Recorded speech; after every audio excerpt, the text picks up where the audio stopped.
Well, good evening. Hey everybody, it's Mike from the Mike Wagner Show, powered by Sonic Web Studios, brought to you by our official sponsor of the Mike Wagner Show, international warring author Mia Molson's The Missing. Also, Mike Wagner Show is brought to you by Illumitical, the think tank of the future. The Sweet Psalmist by Serena Wagner, based on the life of King David, now on Amazon. Also, Heidi Tan Music, check out our latest at HeidiTanMusic.com. We're here with a terrific gentleman who's an author who began his career at 75 and published 3 novels at 84. His specific include science fiction, the paranormal, magic, and the mystery of vampires. We'll find out more about that. He's got a brand new book out there telling a story of a former Army specialist turned vampire, blending humor, humanity, and the paranormal into a compelling narrative. It's called The Unusual Life of Paulie Zahn. Live, ladies and gentlemen, plus twos in beautiful downtown Vancouver, Washington. The amazing author who began his career at 75, published 3 novels at 84. He has also got the Purloined Pint, also The First Child, and the new book, The Unusual Life of Paulie Zahn. Ladies and gentlemen, the multi-talented Ed Sorensen. Ed, good morning, good afternoon, good evening. Thanks for joining us today. Thank you. Thank you for having me. Well, it's great to have you on board, Ed. So you were going to say something, or? Well, what do you want to know about? Okay. I started at this age? I have no idea. Right, yeah. So we'll get to that part in just a minute here. You're an author who began your career at 75. You published 3 novels at 84. You have specific interests in science fiction, paranormal, the magic, and mystery of vampires. You have a new book telling the story of a former Army specialist turned vampire, blending humor, humanity, and of course, the paranormal into a compelling narrative called The Unusual Life of Paulie Zahn. And before getting on, Ed, tell us how you first got started. Well, just sitting around at my computer one day, I work on a computer, and I was bored. I had finished like 10 books and I didn't like any of them. I just run out of authors to read because I just read as fast as I could buy a book, I'd read it. And I'm just sitting there and I had a blank page up and I started putting some things on there. I thought, well, that would be a fun story. Boy, somebody should write that. And then I thought about it, and then a couple of days went by. I pulled it up again, started filling in more sentences, and after about 6 or 8 months, I realized I had a starting of a story. So I just became compelled to write it and finish it. And it was an experiment. I really haven't had a lot of training in English. I mean, I flunked every English class I ever took. Maybe because I didn't go to class all the time. That could have helped it. were you the one that like love the ditch classes? Come on, Ed minutes. No, I love my classes. There was so many cute girls in them. I just couldn't stop going. No, and I wrote the book and I was really happy with it. And I went through the learning process of how to get it up in Amazon, which is about 94% of the books sold in the world is from Amazon. They do quite well. I couldn't figure out how to get them to promote it. There's a little secret in there somewhere, but I couldn't figure it out. In the meantime, I wrote and published 2 more novels. And then one day I woke up, about 6 years ago, I said, I got to do something different. So I unpublished them completely and I started looking for a publisher. And that's another story in itself, but I got one. Some foolish person over in London said, oh, I like his work. So I sent him all 3 books and I went into contract, and it took about 1.5 years, 2 years, and out they came again. And here I go. Now I'm working on actually finishing a 4th book, and I've already started a 5th also. They'll all be in the same vein. My books seem to have, although they're not a true series, all the characters that I created, not all of them, but a lot of the characters I created in the 1st book, I loved them so much. So I brought them forward into the 2nd book, and I created more, and I got rid of some, I grew some more and pulled them all up into the 3rd book. And that's what I've done with the 4th. Although the 4th book, I've like tripled my amount of characters, which is too many. We'll have an accident. Maybe a bus will run off the road. There's never too many characters. I got to say that there's never too many characters. Makes things interesting.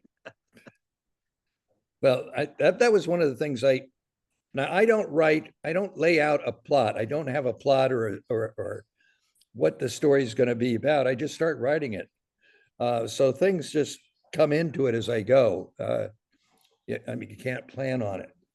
And that's the way I wrote everything. And I'm still doing that. But yeah, I could get too many characters. They used to keep little, I used to keep little tongue depressors on my desk with the name of the character. And if they were in that scene, they would be right in front of me. Oh, And I okay. could see who wasn't there. And I mean, I read stories and all of a sudden the main character's talking to somebody. I don't even know how they ever came into the room.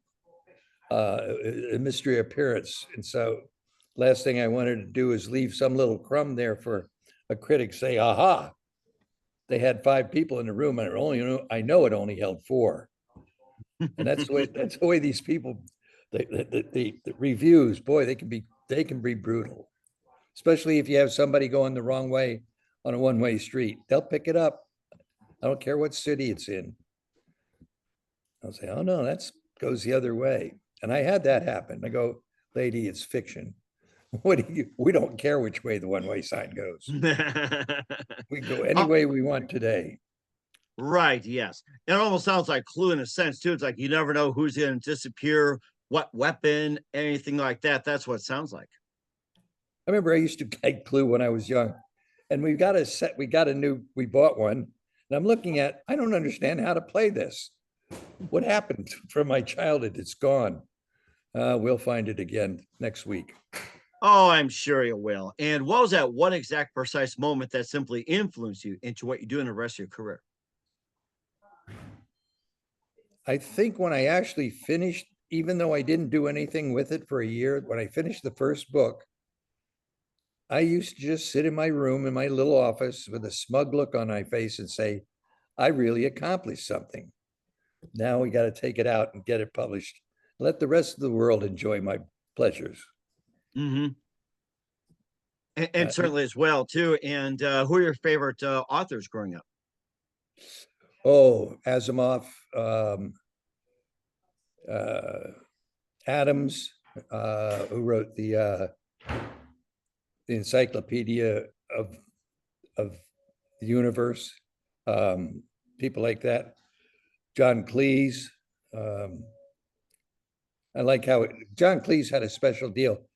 If he was going to write a book and he was going to use somebody else's basics, he would talk to him and he'd get them into a contract. And his contract always read, I'm allowed to write my books naked. And John Cleese, that's what he did. Um, I've just read everybody and everyone. Funniest thing, I started reading a lot of vampire books and I got tired of the vampires because they were all cookie cutters. Mm. And I really there were vampires books written in the late 1700s by women. Oh There weren't even wow. women writers. And I've got to find them again and get those books. I don't know if I can get the books, if I get a copy, but they're out there. And then I just was disgruntled. I didn't like what the vampires were. I had to change them so they were a little bit more realistic. Um, they're not vicious killing machines that go ripping people's throats out. That sort of, but not really. My vampires, the only reason they need blood is they make blood, they breathe, they eat, they take baths, they can eat any food they want. All those boo boo things were gone. Now, what we have is their need for blood is they have to have about 250 cc's every 4 or 5 weeks. That's all. And the reason that they do is their blood does not, they don't make a certain factor in their blood that is only available in humans' blood. That's why they have to have it. My new vampires don't even drink blood. Mm. They get it. They'll get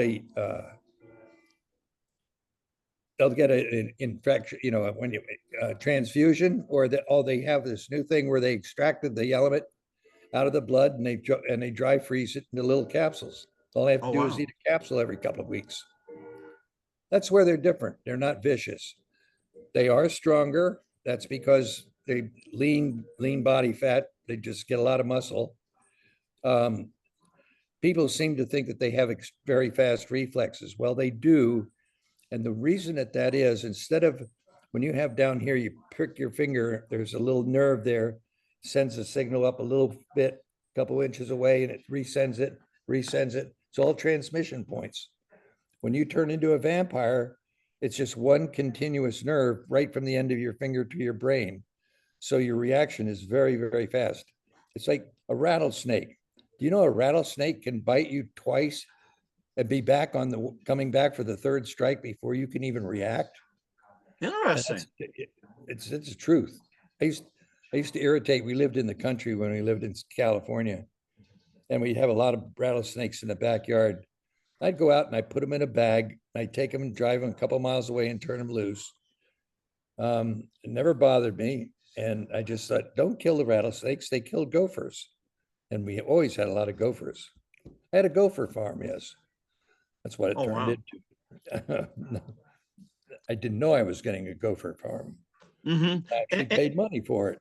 And actually, you could also made money. So I got gophers. I will get rid of them. So I think that's a really good idea right there. And getting back to the vampires as well too.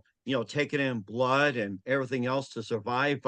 Did it matter what blood type were they after? Was a certain blood type, or could be like any blood type that a vampire could get a hold of? Well, it's any blood type because it's the factor that all humans have that they don't. That's all they need. Um, I have O negative, so everybody wants my blood.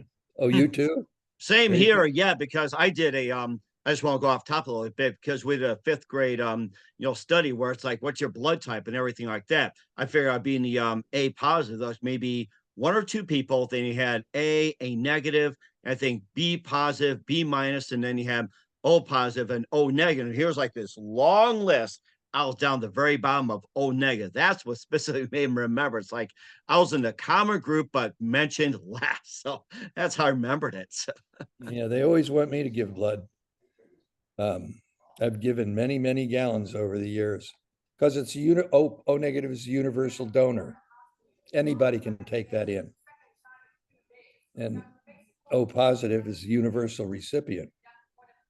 oh They'll wow, take, okay. yeah, they'll take blood from anybody. Hmm. And what about like the A positive, the A negative, and the B positive and B negative? Well, the rare one is AB negative.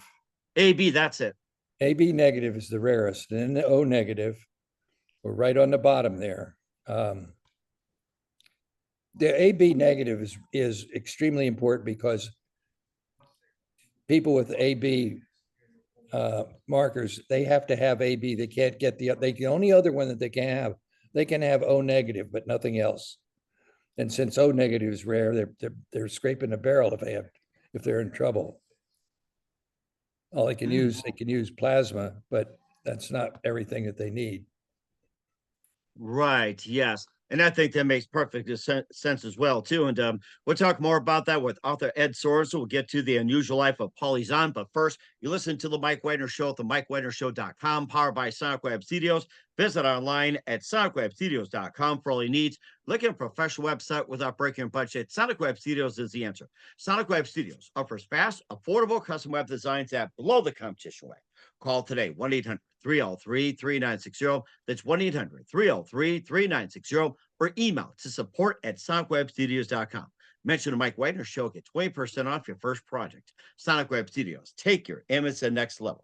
Also, time to give official shout out to our official sponsor of the Mike Wagner Show, international warring author Mia Molson-Zia. If you love fast-paced mysteries, you love Missing by Mia Molson-Zia, available on Amazon paperback and ebook. Missing is fast-paced and intriguing with an unforgettable twist. Takes place in 4 countries, 2 strangers, 1 target, where truth is illusion and those who love be the first go missing. It's available on Amazon and paperback and ebook. Missing by Mia Molson-Zia has garnered great reviews. An Evil Eleven enjoys by Howard celebrities, including Joanna Cassie, Forbes Riley, and else. So grab your copy today for It Goes Missing by Mia Molson-Zia, available on Amazon. Also coming to Amazon, Missing 2 by Mia Molson-Zia, featuring double the fun, double the suspense, double the action. Look for it on Amazon.com. Also, Mike Wagner Show is brought to you by Illumnitical, think tank of the future that brings scientists and engineers together from all over the world, creating a method to construct a renewable generator. This unique product operates on a closed loop system, generating more energy internally than it needs to function. The extra electricity can be used to run everything from homes, power grids, phones, laptops. This power source is entirely renewable, highly scalable, and most importantly, self-regenerate. Visit facebook.com/elumniptical for more information. That's ELLUMENIPTICAL today. Also, Mike Wagner's show is brought to you by Sweet Summits by Serena Wagner, based on the life of David, including 30 exquisite paintings and King David Psalms.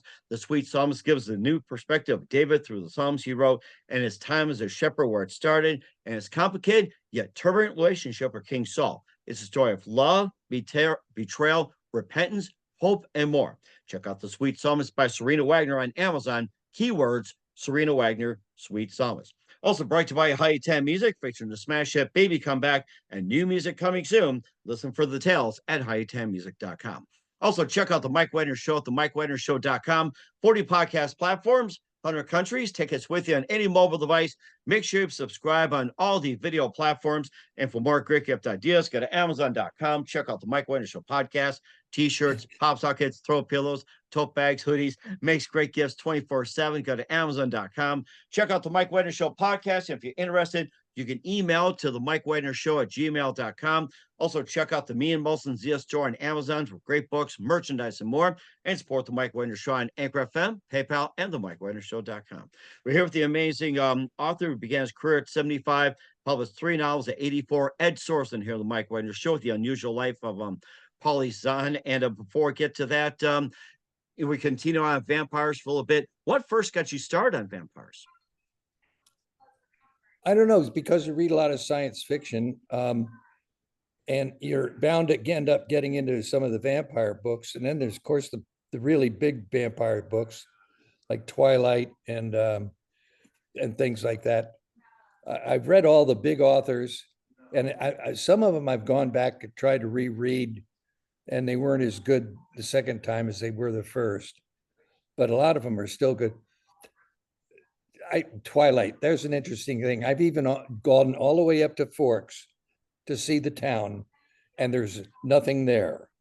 There's a stoplight. I think they only run the stoplight in the center of town during the winter months. I don't think they use it in the summer. But I've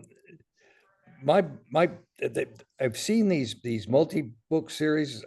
Tolkien, God, I read Tolkien for the first time 50 years ago. Oh, wow. Yeah. I mean, and that's when first time I read all the 4 books, and I've reread it many times. But that's an author you can reread. You can reread Henlein. You can reread Asimov. They're just well-written stories, even though they may not be something you're interested at the time. Mm-hmm. It's just that my interest, after all the years of reading so many things, it just happened by accident that I wrote my first book as vampires, and I like them so much. I'm so comfortable with them. I mean, well, I've rented out my other room to 3 of them already, and gee whiz. Oh, my goodness. Oh, they're very neat. They're just the best roommates. No, you don't. It's like if you have a large dog, you don't have to feed him. Just turn him loose in the neighborhood at night, and he'll find something to chew on.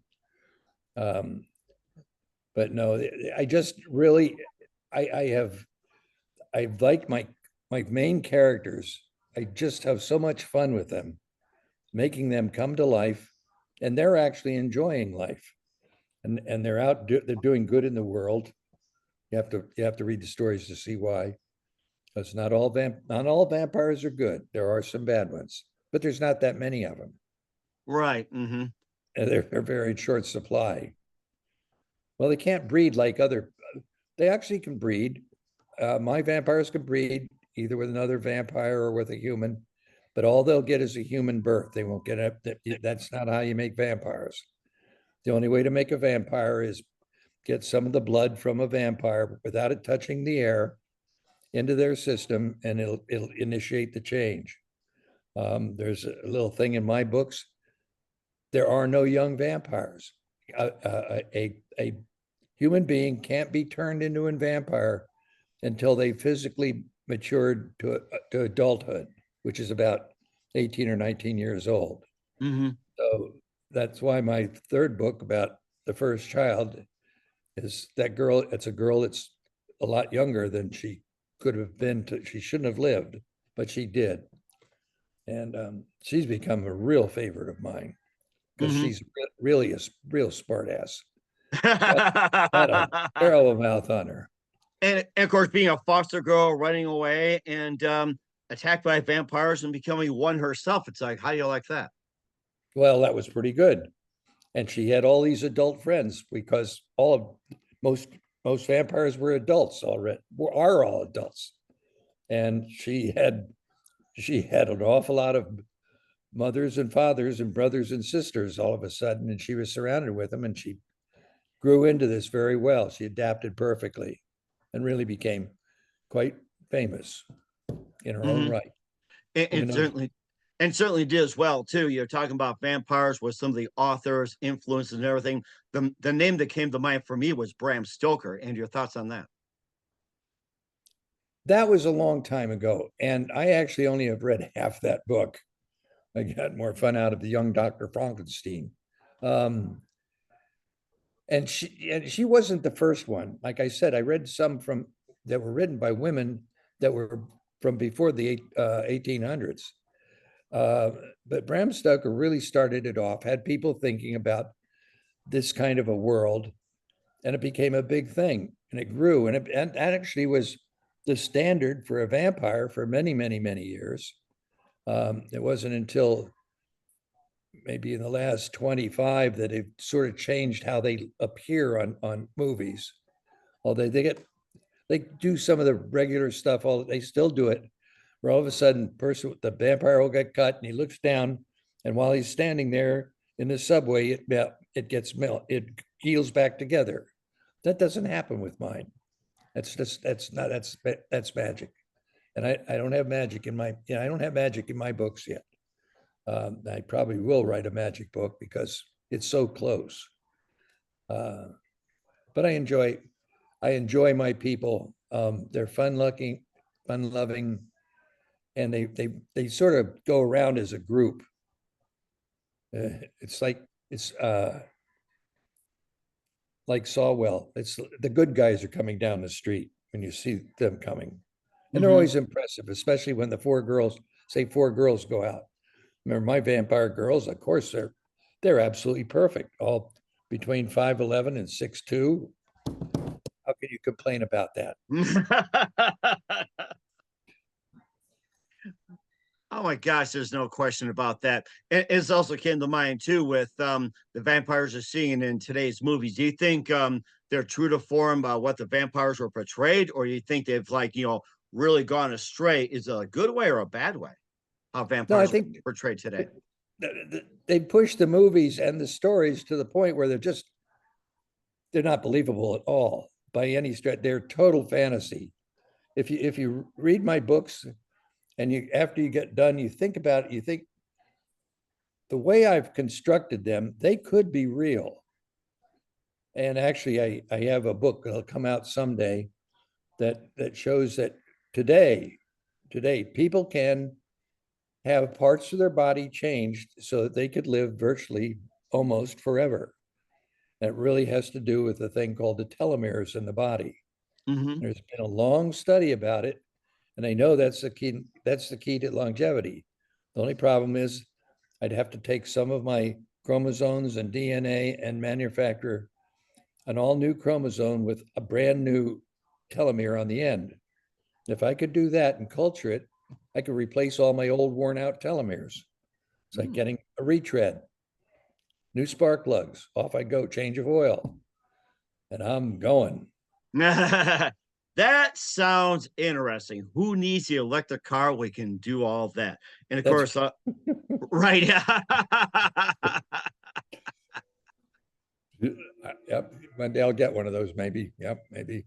Hey, why? Yeah, why not too? And plus, a little bit off topic. You also got the Purloin Pint. It's about a private investigator with a secret of its own, his own. And tell us more about that. That was my first one. And that was an interesting experiment in writing because I brought my main character who was living in Washington, in Seattle, and didn't know that there were any other vampires around. He had been in the army, drafted during World War II in Germany, got separated from his troops, um, and got into this house with this German woman and her little daughter who was injured, and he worked to save the little daughter's life. And then the husband showed up and didn't know who the guy was and shot him. Mm. And it turns out that the husband was a vampire. So he changed my main character, and that was the end of the flashback. Now we're back in Washington. Now we know the backstory of how he became a vampire and why he hadn't been around any of them for almost. He came back to the United States after the war, stayed in Washington for a couple of years, then and moved back to Washington State. Never had any contact again. And it just turns out that here he comes, and there's all of a sudden realize there's a whole bunch of vampires in Seattle. Oh my gosh. And there were, most of them were good, some of them were bad. And I run my bad guys because there's an area south of Seattle called Federal Way, and that's a hot spot for trafficked women coming from other countries, and it's all, I say it's the Russian mafia, and anybody that lives up there would say the same thing. They're a fun crowd, but these Russian mafia that are running this thing are all very bad vampires. They believe in the old way. If only way you can get your blood is to bite it take it from a vein from a human. Mm-hmm. And then they walk away. They don't care about the person. They've already been infected, but nobody's around to guide them through their growth of converting to a vampire. So a lot of people just die, fade away. They're not fun people, but we take care of them in the end. Yes, evil will not prevail when my vampires come around. Oh, yes. I know what you mean. Of course, speaking of Army specialists, we'll get to the story about Paulie Zahn, which is the unusual life of Paulie. We'll get to that in just 1 minute with Ed Sorensen. You listen to the Mike Wagner Show at the MikeWagnerShow.com, powered by Sonic Web Studios, brought to you by official sponsor of the Mike Wagner Show, international warring author Mia Moses Missing. Also brought to you by Illumnifical, the think tank of the future. The Sweet Songs by Serena Wagner, based on the life of King David, now on Amazon. Also, High-Ten Music. Check out the latest and high10music.com. We'll be back with the multi-talented author Ed Sorensen of The Unusual Life of Paulie Zahn after this time out. We're back with Ed Sorensen of The Unusual Life of Paulie Zahn here on the Mike Wagner Show. And this is the book about telling the story of a former Army specialist turned vampire, blending humor, humanity, and the paranormal into a compelling narrative as well, too. And of course, the Army can use her talents, and tell us more about that. Well, she came out of high school, lived up where in between Reno and Sacramento, up in the hills, and went down to Reno one day before she graduated from high school and saw this big poster outside of a recruiting station, and it had a helicopter with a person with their arm way up inside fixing something. She says, that's what I want to do. Her father had a car repair place, and she rode a motorcycle that she had bought when she was in high school and rebuilt. And the day she graduated from high school, she turned 18, went down, signed up, and then it picks up the story after she's been through all her training as a mechanic on helicopters, electronics, specializing in the Apaches. And she's there in Bagram, and it picks up the story. She's on her like third tour, I guess. So she's been in there 6, 7 years, and she's come up through the ranks, but she was a specialist in electronics, and a big company from Seattle had heard about her because they did a lot of development work on the Apaches. And it turns out that those were all vampires that owned that company. Oh, wow. They're my friends. They're my good people. And she didn't know about them, but she had a run-in with a lieutenant who was a West Point lieutenant and didn't know how to work with troops. and she was sent on vacation, went over to Aviano Airfield in Italy, which is a huge air base, and meets a woman, and they go on a vacation. And then all of a sudden, people were trying to call her, and she was out of range. Finally, she gets a phone call, and she had to get back to the base right away. Finds out that her father had died of a heart attack, Hmm. and her enlistment was coming up, and she didn't know what to do. So she went back to Seattle. Well, she went back to her dad's place, took care of his estate, and moved into Seattle. Got a job at the Boeing Air Museum, Hmm. which happens to be right across the street from this huge hangar that's owned by this international aerospace conglomerate, which is all run by vampires. And she didn't know that at the time. So she's working. One day she goes up the road on her motorcycle, stops to get a beer and a bowl of chili at a bar called Slim's Last Chance, which is still there. And she always gets hassled because guys want to pick her up. She went out to get on her bike to go back, and she was attacked and almost killed by one of these rogue vampires. She was saved by another couple that came along, which was actually um, Eddie Vang from the first book and his wife. Um, and they rescued her. They killed the vampire. They got her back to the hospital. It's at the hangar at the airfield for the conglomerate. And she's saved. Her life is saved. And all of a sudden, she becomes one of the gang. A little trauma, though. She had a hard time accepting that she was a vampire because before that, they just didn't exist to her. It just can't be. And but she acclimatized, and then there's a lot of things that go on uh, at that new airfield, and she ends up uh, becoming one of the top security people for that whole enterprise because they teach her how to defend herself physically, how to become an expert at martial arts, guns, knives, and she's also an extremely pleasant person. Hmm. Um, and the story ends with they end up attacking a bunch of the rogue vampires that are nested there and pretty much wipe them out. Not all of them. There's a couple left. Got to save some for the book number 3. Right, yeah, and they'll get to that part in just 1 minute. And where can we find all your books in the meantime, Ed? All on Amazon. They also have in Barnes and Noble. There's a bookstore here in Portland, uh, which is pretty big. Powell's. It's one of the biggest independent, one of the last of the independent bookstores. They even have it, but it's in the actually people don't understand. There isn't just one Amazon. There's about a dozen of them, a little over a dozen. Like if you go into your computer, you're going to Amazon.com.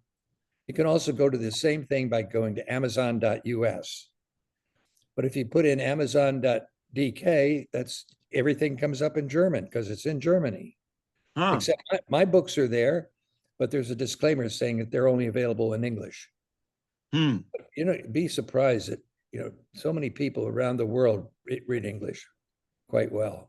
Probably Oh yeah, and there's speak it another better than secret I want to let out too that people in Japan buy books from Amazon as well too. It's just like and they're really avid. They're really fluent in English, especially Japanese. It's like there's a market out there for books in Japan. is there. That's good. I better talk Mhm. to somebody. I know I've There sold you a go. couple So gotta be peaceful, but yeah. I know a friend of mine who's in India bought all 3 books. A friend of mine in Israel bought her 3 books. I hope she gets to read them. It's a little tense over there. Well, Well, or maybe we can send the vampires over there too to take care of the Palestinians or whatever it is. Like that might sell a world war right there too, or potential. Throw the vampires, why not? So, that's right. They're pretty good. They'll oh, come back before anybody. oh yeah, certainly indeed as well too. We're here with the multi-talented author Ed Sorensen of The Unusual Life of Paulie Zahn here on the Mike Wagner Show, and just a couple more things, Ed. Besides a third, fourth book coming up, What else can we expect in 2024 and going into 2025?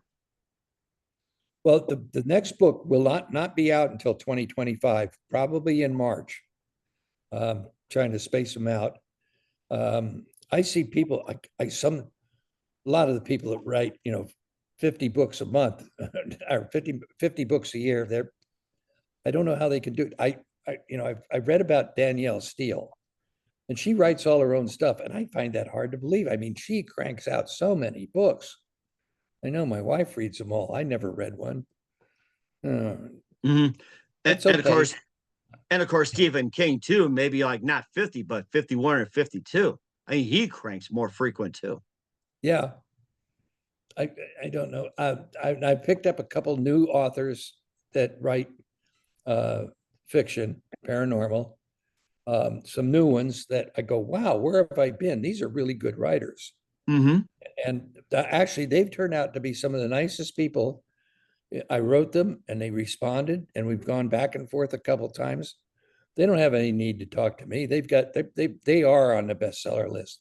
They have sold tens and tens of thousands of books, and that's it. And I'm looking at all the people that say, I see these bestseller lists. They're going, I never look on that bestseller list for a new book. I wonder, and the threshold for how many books they have to sell to get on it is very low. I mean, like 2,500 maybe.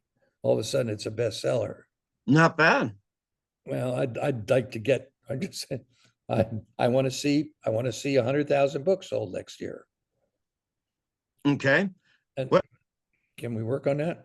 that can be done, I'm sure, too. And we'll get somebody to do that. And just a couple more things. Ed, who do you consider biggest influence in your career?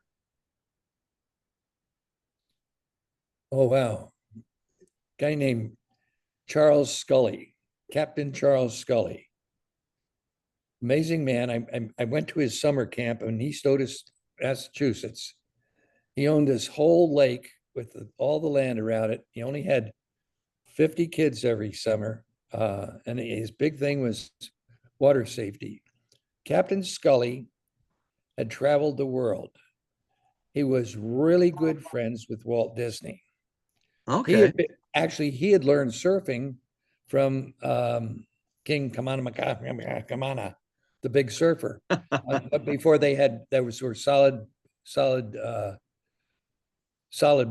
boards. There were no hollow or no foam, and he learned it there. He came back to Hollywood. He met Walt Disney, who gave him 5 surfboards. They were the first hollow ones, Oh, and wow. yep, and he painted them with the characters, and he had those up at that camp. And I always rode around the lake on this big old hollow surfboard. And the thing that he taught me is about the respect for other people. He instilled this on the kids that came to him. He was always coming around at night, giving us lectures and telling us tales about his experience.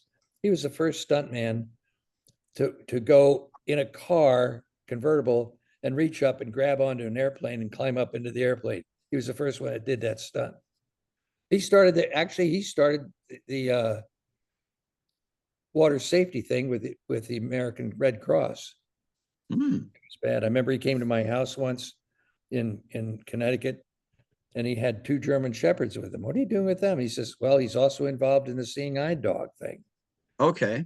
Oh, he was very, I mean, he was went drinking one time with Babe Ruth before a game, and they got drunk, and they rolled Babe Ruth's big Lincoln over at a corner in New York City.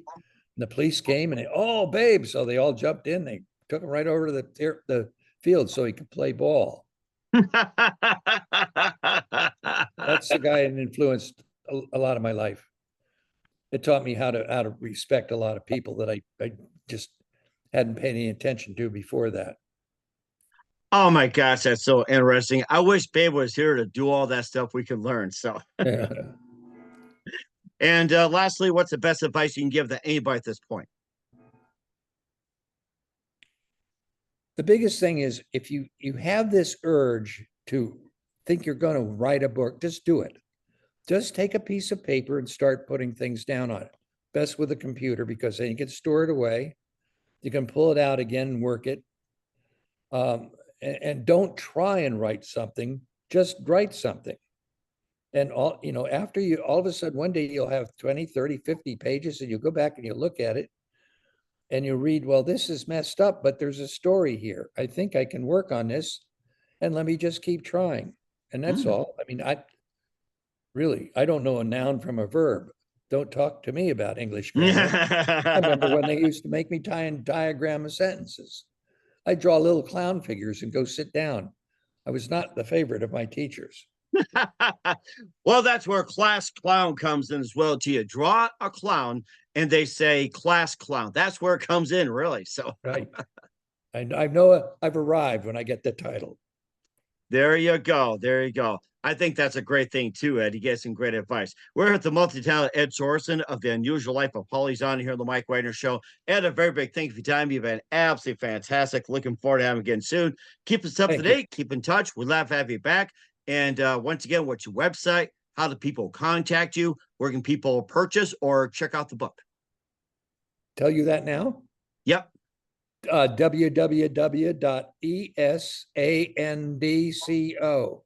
www.esandco.com. Esandco. Sounds like Ed Sorensen and Company. Why, that's what it is. My goodness.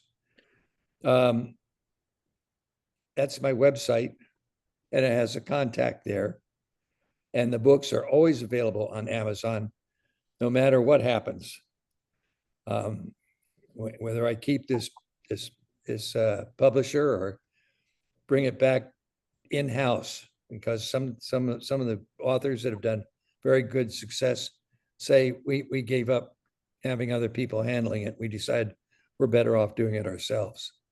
But don't even worry about that part, because there's 50,000 people who want to take your money and teach you how.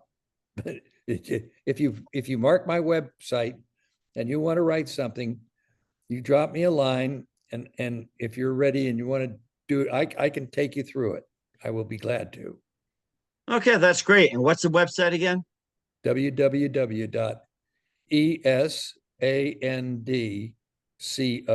www.esandco.com. All right, well, certainly check that out. Once again, Ed, a very big thank you for your time. You've been absolutely fantastic. Looking forward to having you again soon. Keep us up to date. Keep in touch. We love having you back. We wish all the best. And Ed, you definitely have a great future ahead of you. Thank you, sir.